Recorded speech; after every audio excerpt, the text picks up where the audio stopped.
অনিতাদি তার জমির পরিমাণের অর্ধেকের 7/8 অংশ নিজের ভাইকে দিয়েছেন এবং বাকি জমি 3 ছেলেকে সমান ভাগে ভাগ করে দিয়েছেন। সমান ভাগে ভাগ করে দিলেন। প্রত্যেক ছেলে কত অংশ জমি পেল?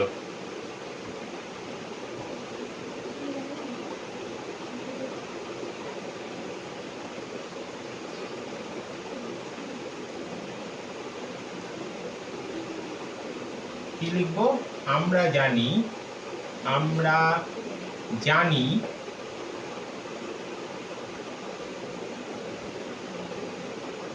অনিতাদি মোট জমির পরিমাণ সমান 1 অংশ। কারণ যখনই অংশে থাকবে এবং মোট জমির পরিমাণের অংশ থাকবে, মোট জমি সেক্ষেত্রে 1 অংশই ধরা হবে। সেই জন্য আমরা জানি, এটা লিখলাম, অনিতাদির মোট জমির পরিমাণ সমান 1 অংশ। এবার অনিতাদি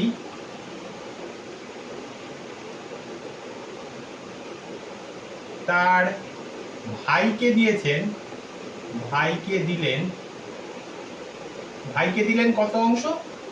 তার জমির পরিমাণের অর্ধেকের 7/8 অংশ, অর্ধেকের 7/8 অংশ। তাহলে জমির পরিমাণ তার কত? 1 অংশ। তার অর্ধেক মানে এখানে হাফ দিয়ে গুণ হবে, তার 7/8 অংশ, অর্থাৎ 7/8 দিয়ে গুণ হবে, একটা অংশ। তাহলে এখানে কাটাকাটি যাওয়ার কিছু নেই, 7/16 অংশ। 7/16 অংশ দিয়েছেন তার ভাইকে। সুতরাং এখন তার কাছে বাকি আছে কতটা জমি? 1 বিয়োগ 7/16, এত অংশ জমি। এটাকে করলে কত আসে? 16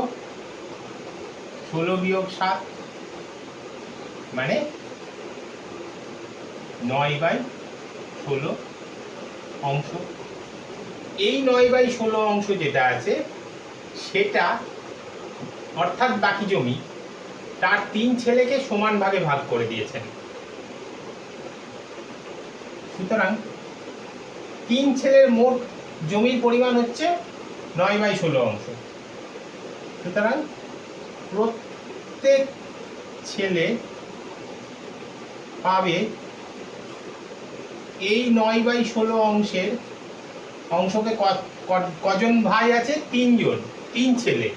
তাহলে 3 দিয়ে ভাগ হবে, ভাগ 3 সমান 9/16 ভাগ গুণ হলে 1/, হয়ে যায়, উল্টে যায়, 1/3, 3।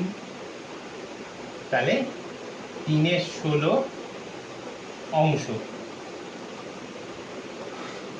প্রত্যেক ছেলে কত অংশ জমি পেল? তাহলে আমাদের উত্তর চলে এসছে। উত্তর হচ্ছে অনিতাদির প্রত্যেক ছেলে 3/16 অংশ জমি পাবে। ওকে।